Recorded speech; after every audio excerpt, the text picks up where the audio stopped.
নির্বাসিত লেখিকা তসলিমা নাসরিনের বিতর্কিত নাটক লজ্জা পশ্চিমবঙ্গে নিষিদ্ধ করেছেন মুখ্যমন্ত্রী মমতা ব্যানার্জি।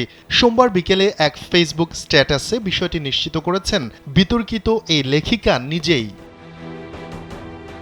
স্ট্যাটাসে তসলিমা নাসরিন লিখেন, মমতা ব্যানার্জি আজ আমার লজ্জা নাটকটি পশ্চিমবঙ্গে নিষিদ্ধ করলেন। গোবরডাঙ্গায় আর হুগলির পান্ডুয়ার নাট্যোৎসবে লজ্জা নাটকটি মঞ্চস্থ হওয়ার কথা ছিল।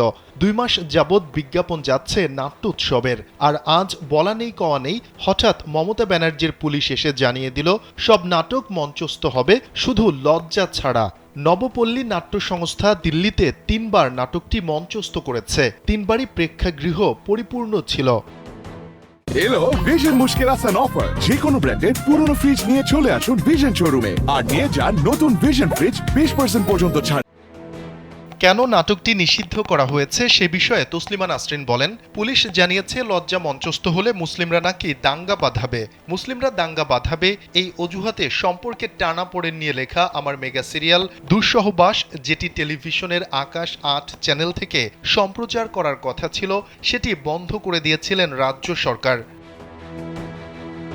ওই স্ট্যাটাসে ক্ষোভ ঝেড়ে তসলিমা নাসরিন লিখেন, লজ্জার ঘটনা বাংলাদেশের, কি কারণে পশ্চিমবঙ্গের মুসলিমরা বাংলাদেশের ঘটনা নিয়ে দাঙ্গা বাঁধাবে আমার বোধগম্য নয়। মুসলিমরা দাঙ্গা বাঁধাবে এই অজুহাতে আমাকে একসময় পশ্চিমবঙ্গ থেকেও বের করে দেয়া হয়েছিল। স্ট্যাটাসের শেষ অংশে অসহায়ত্ব প্রকাশ করে নির্বাসিত তসলিমা নাসরিন লেখেন, যারা দাঙ্গা বাঁধাতে চায় তাদের বিরুদ্ধে ব্যবস্থা না নিয়ে শিল্পী সাহিত্যিকদের কণ্ঠরোধ করা হয় কেন? এই প্রশ্নটি আর কত যুগ একা একা আমিই করে যাব? আর কারো দায়িত্ব নেই অন্যায়ের প্রতিবাদ করার?